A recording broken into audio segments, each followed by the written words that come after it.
al comenzar esta nueva semana. Quisiéramos pedir una vez más la presencia de Dios y suplicar su compañía durante el estudio de la palabra en esta hora. Dios nuestro, bondadoso Señor, gracias por tus misericordias en este día. Nos cuidaste aun cuando no percibimos la manera como tus ángeles nos protegieron del mal, nos ayudaron a ir por el sendero correcto y también nos libraste de muchas tentaciones. Oramos, oh Dios del cielo, para que al abrir la Biblia el Santo Espíritu nos ayude a no solamente escuchar, sino también por tu gracia a seguir los consejos de Jesús. Trae bendición a cada persona que se tomó el tiempo para venir hoy, para que tu Santo Espíritu pueda continuar en su hogar, en su familia y en la vida de todos nosotros. En el nombre de Jesús, amén. Amén. Amén. Muy bien, quiero invitarles a abrir la Biblia en esta oportunidad en el Evangelio según San Juan, el capítulo número 19. Y vamos a empezar diciendo algunas cosas importantes. La primera de ellas es que desde hacía mucho tiempo, es decir, desde que el último profeta del Antiguo Testamento en lanzar un mensaje sobre la intervención de Jesús en el mundo, me refiero a Malaquías, que él anunció la llegada del Redentor ahí en el capítulo 4 como el sol de justicia. Desde ese tiempo hasta la venida de Jesús pasaron más o menos 400 años. Y durante esos 400 años, los movimientos religiosos de Israel llegaron a hablar de un Mesías. La palabra Mesías es una forma de hablar de Jesús en el idioma de los hebreos y significa el ungido, Mashiach, que también los griegos le pusieron Christos, de donde sacamos Cristo, que significa también ungido. Así que aún cierta rama de los fariseos llegaron a anunciar la llegada de Jesús o de un Mesías que vendría a la tierra. Solamente que, como ustedes ya saben, ellos esperaban al Mesías político, al Mesías triunfante, que vendría a expulsar a los romanos y que el mundo de Israel volvería a tener su gloria como en los tiempos de Salomón y de David. Pero ya ustedes saben la historia. La Biblia dice allí en San Juan, el capítulo 1, el verso 10 y 11, que a los suyos vino y los suyos no le conocieron. Así que vamos a analizar en esta oportunidad algunas profecías interesantes con relación al Mesías y su obra en el mundo. Y para ello entonces quiero invitarles a ir a el Evangelio según San Juan, el capítulo número 19. Permítame avanzar allí con la declaración mediante la narración de algunos de los eventos. Jesús ha sido entregado en manos de Pilato, un individuo que llegó el 26 después de Cristo a tener una influencia muy, muy fuerte ante el emperador Tiberio como una persona organizada, sumamente rígido con su intervención militar y con un deseo de satisfacer las expectativas del imperio como todo procurador. Así que fue enviado a Judea y Jesús y Pilato se encuentran.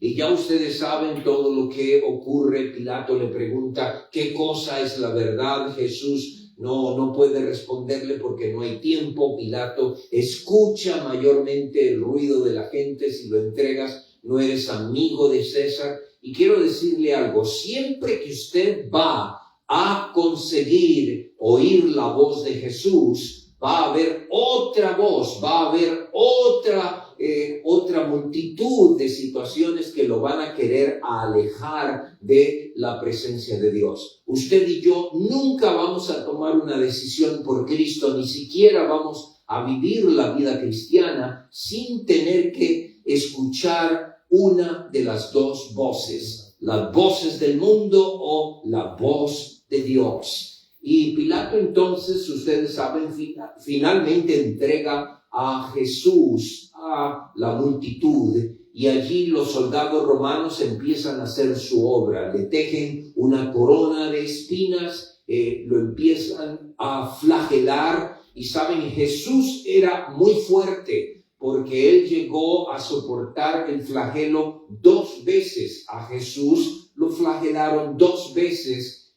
con una especie de látigo llamado el látigo del gato, que tenía unas puntas de hueso y unas bolitas de hierro al final de los mecates, lo cual desgarraba no solamente la piel, sino llegaba hasta los músculos, y esto hacía más pesada que cualquier otra cosa el hecho de que el que iba a ser crucificado tuviera que llevar la cruz. Ahora, algo más que el Evangelio según San Juan, el capítulo 19 menciona, es que hay varios elementos ahí que vamos a estudiar. El primero de ellos se nos dice que la vestidura de Jesús, lo que es la túnica, que era de una sola pieza, no fue rasgada como la otra parte de la ropa de Cristo, sino que echaron suertes para poderla distribuir entre los soldados que estaban allí a los pies de la cruz.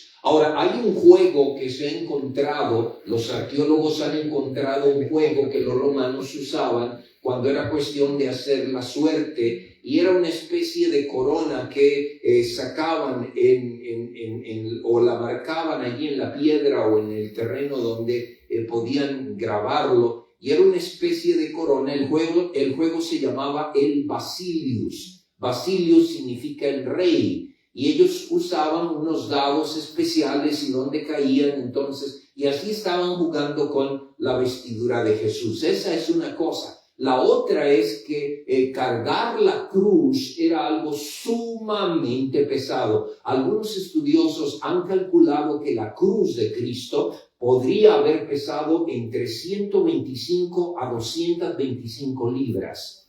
Esto dependiendo de la cruz como la haya llevado. Es decir, los romanos a veces crucificaban solamente poniéndole en los hombros el palo horizontal al que iba a ser crucificado, y otras veces tenía que cargar junto el instrumento de la cruz de una sola pieza, el palo horizontal y el palo vertical.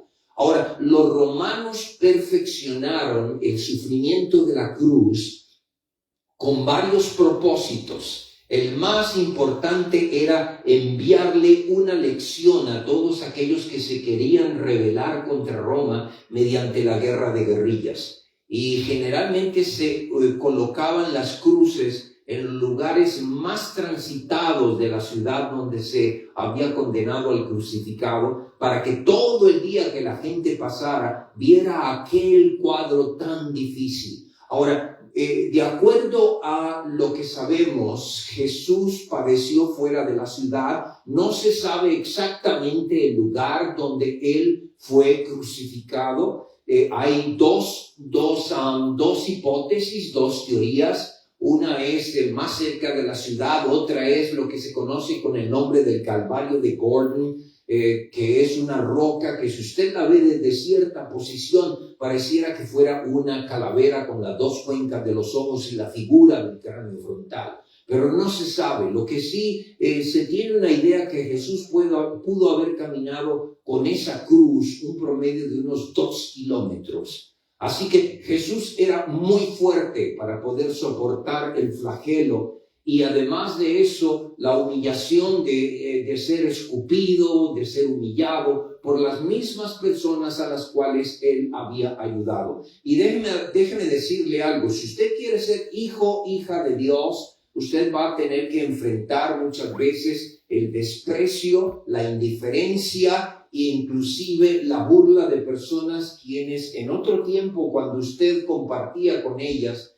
eran sus amigotes, sus amigos, y ellos estaban felices con usted, pero cuando usted tomó el camino de Dios y decidió andar con Él, entonces la diferencia entre las tinieblas y la luz llegó a aparecer. Es muy triste, ¿sabe? Muy, muy triste cuando tenemos, por ejemplo, en la iglesia personas que me han dicho así: pastor, yo nunca he tenido problemas con mi fe en el trabajo porque nadie sabe que soy cristiano. Claro, así que no, ¿verdad? Así tan fácil. Pero la Escritura nos dice entonces que Jesús de Nazaret empezó a experimentar una serie de situaciones muy difíciles. Al llegar a la cruz, la Biblia nos dice que fue colocado allí, abrieron sus manos y también extendieron bien sus pies, y le clavaron entonces los famosos clavos de crucifixión, que eran largos, algunos de ellos más puntiagudos que otros, pero contrario a lo que se piensa, a Jesús no se lo crucificó poniéndole los clavos en la palma de las manos. En realidad, para la mente hebrea, para la mente antigua, las manos iban desde la base de la muñeca hasta la punta del dedo índice. Era el concepto de mano en ese tiempo. Así que, según se sabe, por un descubrimiento que se tuvo allá por el año 1967, que se encontró un esqueleto en Jerusalén de un hombre llamado Johanan, que había sido crucificado durante el primer siglo de la era cristiana allí en Jerusalén, se le observó que el clavo había sido colocado debajo de la muñeca, en la parte acá posterior a ella, debido a que cuando se levantaba al crucificado y se lo extendía a lo alto y luego se lanzaba en el hoyo de la cruz, si se le hubiese puesto un clavo aquí en la palma de la mano, sencillamente se hubiera partido en dos. Pero aquí, entonces, el clavo era detenido por la muñeca, el hueso, y eso pues hacía que el crucificado quedara allí. Ahora, el otro problema que había era que la posición esta, conforme las horas pasaban, hacía que el cuerpo de la persona se fuera inclinando hacia abajo, lo que producía un ardor espantoso y un ahogamiento. Entonces se puso lo que se llamaba un patíbulo, una especie de apoyo para el pie, en donde allí el crucificado podía extenderse hacia arriba y ganar un poco de aire para volver a tener este mismo sufrimiento en este proceso que parecía sin fin. Un solo clavo para los dos pies. Y en esta situación del descubrimiento de Johanan se encontró que el clavo estaba todavía atravesado con una base de madera. Ahora, observe usted algo más que es muy importante comenzar a entender. La crucifixión no era para morir en pocas horas. Era hecha para fallecer en 1, 2, 3 o 4 días. Y a veces habían cuadros espeluznantes, horrorosos. A veces los buitres venían, se ponían allí en el palo horizontal y comenzaban a picar los ojos del crucificado.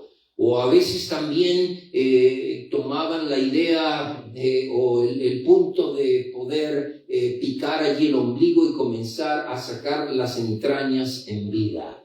Así que los romanos eran tan crueles, que a veces crucificaban incluso los órganos sexuales de los crucificados. O sea que era un ambiente de tremenda humillación, y para todo aquel que pasaba y observaba aquello le producía un odio increíble que se hundía más contra Roma, y también una especie de lástima por la persona que colgaba en la cruz, Pero en el caso de Jesús, a la autora Elena de White dice en El deseado de todas las gentes, que en medio de la multitud que rodeaba la cruz y que iba pasando por allí, habían demonios en medio de esta muchedumbre, azuzando, animando a la gente a gritar y a decir cosas en contra de Jesús para ver si él se bajaba de la cruz y abandonaba el plan de salvación. Otra cosa más que podemos descubrir aquí es el famoso crucifagium.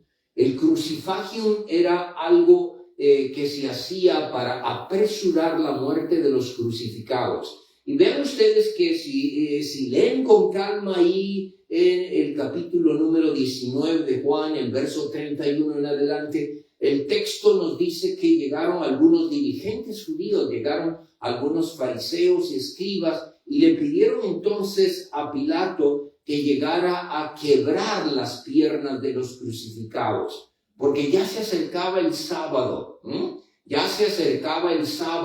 y no querían que los cuerpos pues permanecieran allí como exposición en el día del Señor. Ahora mire esto es algo muy serio. Los mayores crímenes de la historia, muchos de ellos se han cometido en nombre de la religión, ¿ok? Estos individuos eran sabios en el texto, conocían cómo interpretar algunos textos del Antiguo Testamento, la gran mayoría eran personas respetadas en la comunidad, eran religiosos en apariencia, pero su relación con Dios no existía. Así que hay que cuidarse mucho de eso, de tener una apariencia religiosa, de jugar a la iglesia, de tener simplemente una idea externa de lo que es espiritual, pero haberse divorciado de la relación con Dios. Y en este sentido, en nombre de la religión, estos individuos le pidieron a Pilato que le quebraran las piernas. ¿Saben por qué? Porque como vamos a estudiar ahora dentro de algunos minutos, había una profecía que decía que el cordero del sacrificio debía de ser un animalito sin defecto, debía de ser un animalito incólume, o sea que no tuviera ninguna mancha ni sombra de contaminación física. Y al quebrarle las piernas a Jesús, estaban burlándose de él. Sí, tú que decías que eres el Hijo de Dios, eres una ofrenda sencillamente imperfecta. Así que los mayores crímenes se pueden cometer en nombre de la religión. Una persona puede ser muy religiosa, pero no conocer a Dios.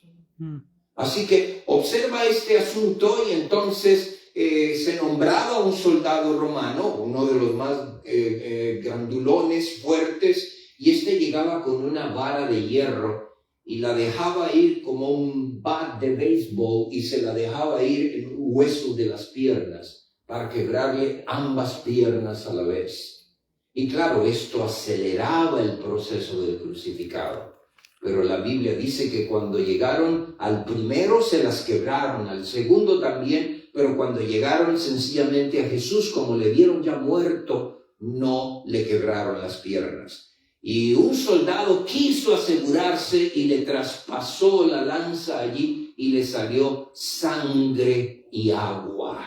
Ahora, hay algunos médicos que han dicho que en estudios del comportamiento humano que tiene que ver con grandes sufrimientos, con grandes angustias, las personas han llegado a sudar sangre y a veces en el colapso de un órgano vital se ha diferenciado la salida de sangre y de agua del cuerpo. Así que estos son detalles interesantes que nos avisan de lo que la Biblia describe como la muerte del Mesías Jesús de Nazaret. Pero ahora vamos a entrar en otros detalles para ir acelerando y llegar al final de nuestra reunión en esta hora. Les invito a abrir la Biblia en Génesis, el capítulo número 3. Génesis, el capítulo número 3. Y vamos a leer los versículos 7 al 10. Yo voy resumiendo para que así las cosas puedan ser un poco más fáciles de manejar. Allí en Génesis, el capítulo 3, los versículos del 7 al 10, dice que después de que nuestros primeros padres pecaron, ellos vieron que habían perdido su ropaje de luz. Si usted lee en el capítulo 2, allí en los últimos versículos del capítulo 2, dice que de Génesis, dice que ambos estaban desnudos, pero no tenían vergüenza de ello, porque ellos estaban cubiertos por una luz, un ropaje de luz. En el Salmo 104, el versículo número 2, nos da la idea de ese ropaje de luz. Dice que Dios se cubre de luz como de una vestidura. El ropaje de luz era la justicia de Dios en ellos, la justicia de Cristo en ellos, que les daba derecho a tener esa existencia que estaba en el proceso de probarse para tener la eternidad como premio a su fidelidad. Pero la Biblia nos dice que cuando ellos pierden ese ropaje de luz, desconocen no solamente que están desnudos físicamente, sino que han perdido la conexión entre Dios y ellos y se tratan de esconder de la presencia de Dios. Tú sabes la historia. Y comienzan a coser allí hojas de higuera y en la excusa de una y otra situación como para decir que todo va bien. Pero en Génesis, el capítulo 3, el versículo 21, dice la Biblia allí, si tú lo lees, que Dios hace algo diferente. Dios sencillamente cambia esos ropajes de higuera y les pone una túnica de animal, o sea, de pieles de animales. Es evidente que aquí tuvo que haber existido un sacrificio, tuvo que haberse sacrificado un animalito, tuvo que haberse matado un animalito, en este caso un cordero posiblemente, para cubrir la desnudez de Adán y Eva. Esto era simbólico. Y ahora quiero invitarles a ir conmigo a Éxodo, el capítulo 12. Vamos a Éxodo, el capítulo 12, y vamos a ver la experiencia rápido allí de lo que tiene que ver con el momento en que los hijos de Dios van a salir de Egipto. Se apresura el momento en que ellos van a salir de Egipto. No se olvide de algo muy importante. Cuando Dios da los mandamientos en el Sinaí, primero tuvo que sacarlos de Egipto, ¿ok? Así que Dios primero tiene que sacarnos del mal, darnos su gracia, darnos su justicia, para que entonces nosotros tengamos la habilidad de obedecer. No podemos obedecer sin haber sido primero vestidos de la justicia de Cristo. Ahora, algo muy importante aquí es que Dios le habla a Moisés y le dice, mira, tenemos en este momento que decirle al pueblo de Israel, háblales, que toda familia debe de sacrificar un cordero o una cabra un macho cabrío de 1 año, y que debe de ser sin defecto. El animal será sin defecto, dice, porque representaba sencillamente al Mesías que habría de morir en la cruz del Gólgota muchos años después. Ahora, la Biblia también nos dice que el padre de familia o la madre de familia debería de tomar allí un cuenco y después de degollar al cordero debería de usar un hisopo y con ese hisopo rociar el poste y el dintel de la puerta. Ahora, el sábado yo les hablé de eso, pero no les dije algo. Los arqueólogos han descubierto algunas cosas interesantes en los postes y en los dinteles de las puertas del antiguo Egipto. Y hay cosas muy importantes que analizar allí. En primer lugar, los egipcios vivían generalmente dentro de la ciudad. Y en la ciudad la mayoría de las casas también eran de barro, de madera. Solo los templos eran de piedra y las moradas de los faraones. Todo lo demás era de madera o barro, etc.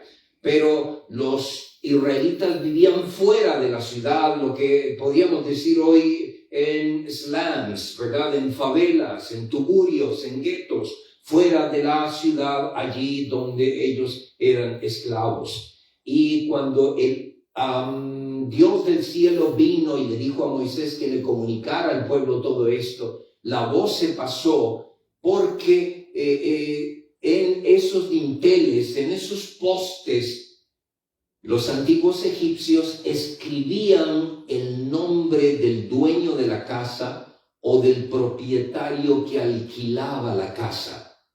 Es decir, cuando el israelita o la israelita tomaba entonces la sangre del cordero y la rociaba allí en el dintel y en los postes de la puerta, eso decía que esa familia estaba aceptando las enseñanzas de Dios y que creía en la futura venida del Hijo de Dios a la tierra.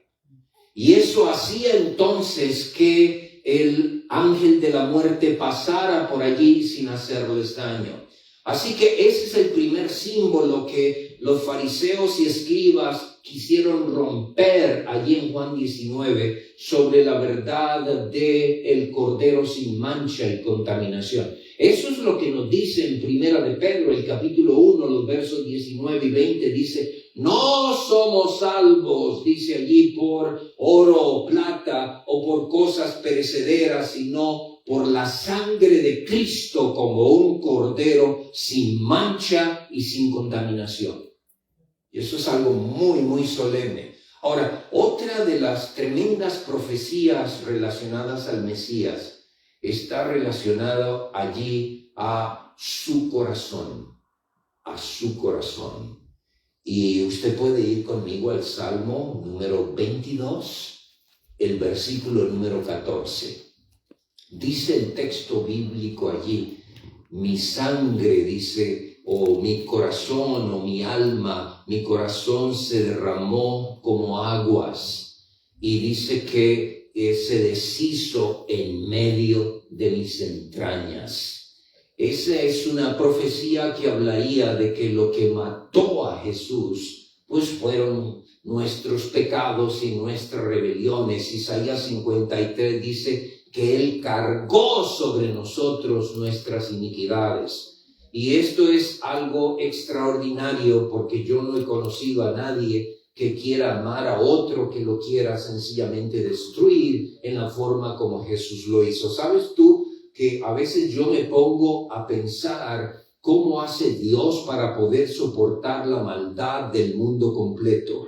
Si usted lograra reunir todos los diarios y todos los noticieros y todas las noticias en un solo paquete, eso solamente en 24 horas, usted sencillamente no podría, si tuviera que cargar todo ese sufrimiento, no podría, eso lo aplastaría de una sola vez. Y eso fue lo que le pasó a Jesús. Él cargó el sufrimiento de toda la humanidad desde los días de Adán hasta el último pecador que se ha de arrepentir en el planeta. Y todo eso vino sobre él, lo cargó. La autora del libro El deseado de todas las gentes dice que incluso además de esa muerte vicaria, de esa muerte intercesora, Jesús también llegó a sufrir lo que se conoce con el nombre de la muerte segunda, es decir, lo que experimentarán los impíos que no van a salvarse por causa del rechazo al reino de Dios, a Jesucristo y a su palabra.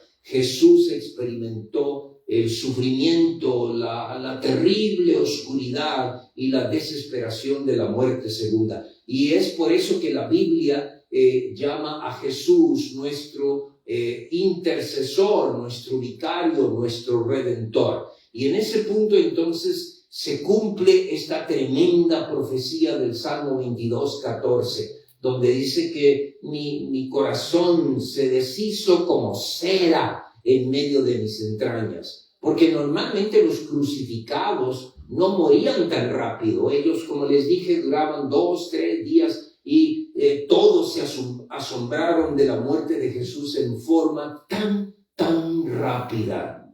Pero ahora quisiera concluir en esta noche haciéndote una pregunta.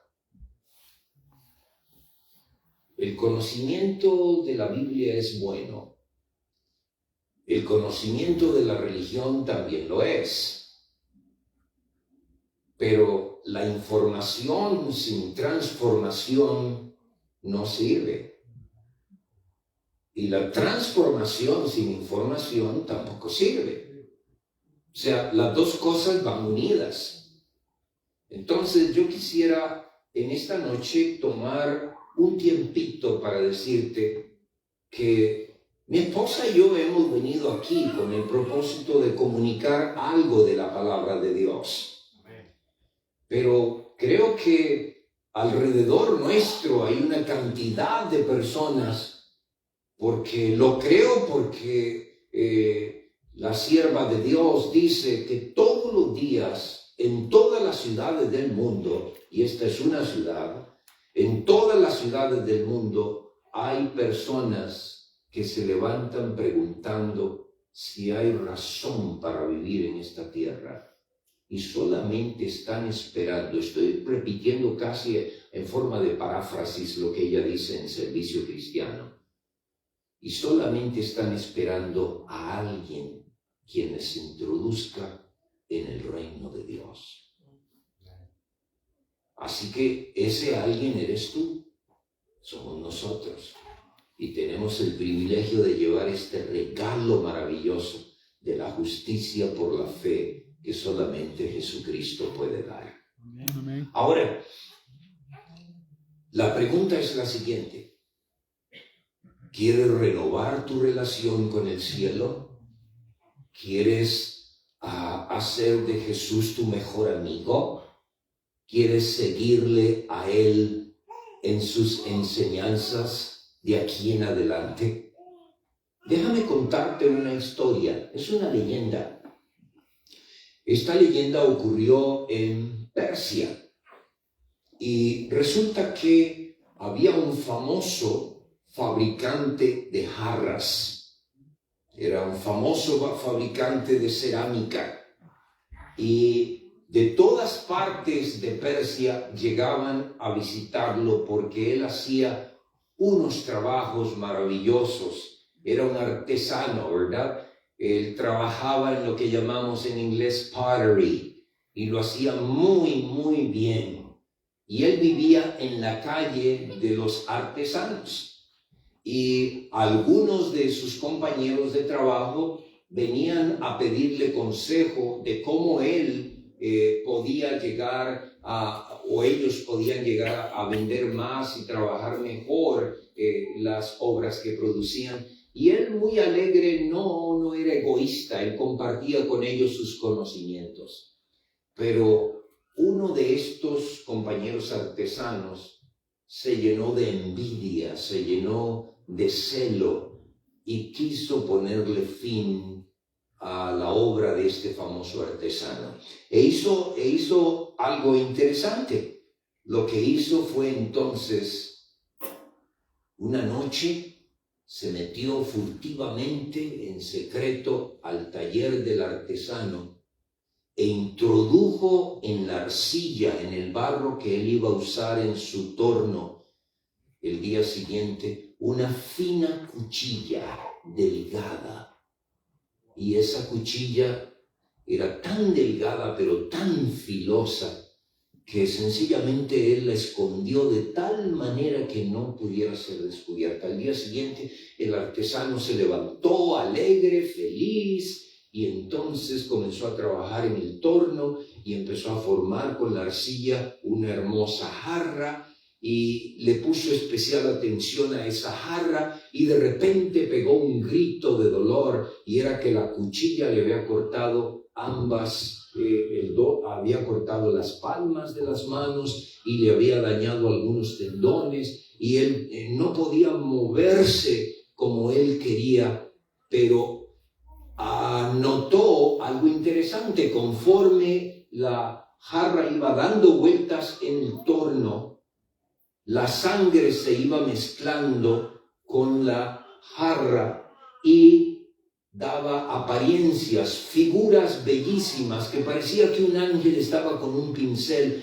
y él decidió soportar el dolor hasta que finalmente creyó que ya todo tenía las formas que se veían allí. Tomó la jarra, la metió en el horno y después la puso en exhibición. Y de todas partes de Persia llegaban a ofrecerle cantidades increíbles de dinero.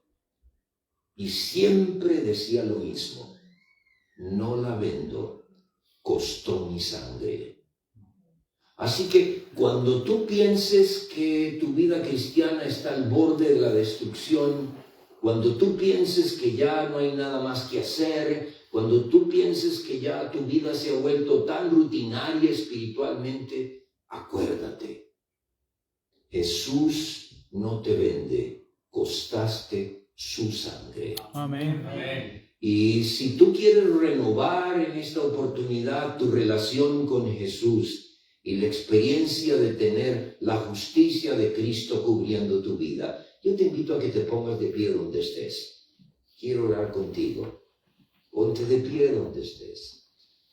Quiero mencionarte que en esta noche te invitamos para mañana, y mañana estaremos hablando algo sobre el ADN de Dios. Si hay alguien que todavía no está de pie, le invitamos en esta hora para que lo haga. O si usted quiere quedar sentado y reflexionar, sentada y reflexionar, está bien. Mañana estudiaremos algo del ADN espiritual de Dios. Y te invito para llegar a tiempo. Si llegamos temprano, terminamos temprano. Y pasa la voz, ¿verdad? El pastor termina temprano. Así que para ver si algunos pecadores se acercan por allí. Vamos entonces a inclinar el rostro para orar. Padre nuestro, gracias porque el Mesías Jesús vino a la tierra, nos mostró su amor, su misericordia, y en medio de un mundo malo en el cual vivimos hoy, nos ofrece cada día su justicia para envolvernos y protegernos del mal. Jesús dijo allí en su oración sacerdotal: no te ruego que los quites del mundo, pero sí que los guardes del mal. Y nosotros queremos que tú nos guardes del mal, nos des la seguridad de tu protección, de tu justicia y de tu gracia, y que como un cordero que fuiste sacrificado sin mancha y sin contaminación, trabajes, Señor, en la transformación de nuestra vida a través de la obra del Espíritu Santo. Bendice a nuestros hermanos, hermanas y personas que han venido en esta noche. Pedimos una bendición especial para ellos y también tu cuidado al regresar a nuestros hogares, al descansar y al hacer planes para venir mañana, y por qué no traer a otra persona para que pueda tener la oportunidad de conocerte y amarte. Gracias por tu misericordia. Queremos darte gracias también por los organizadores de este programa, por aquellos quienes dirigen cada noche y están aquí y apoyan de diferente manera. Pedimos tu cuidado para todos en el nombre de Jesús. Amén. Amén. Amén. Amén. Amén. Que tengan muy buenas noches, pásenla muy bien, cuídense al manejar, está lloviendo. Gracias a Dios no neva, ¿verdad? No hay black ice, allí no hay hielo negro afuera, pero cuídense. Que Dios les bendiga.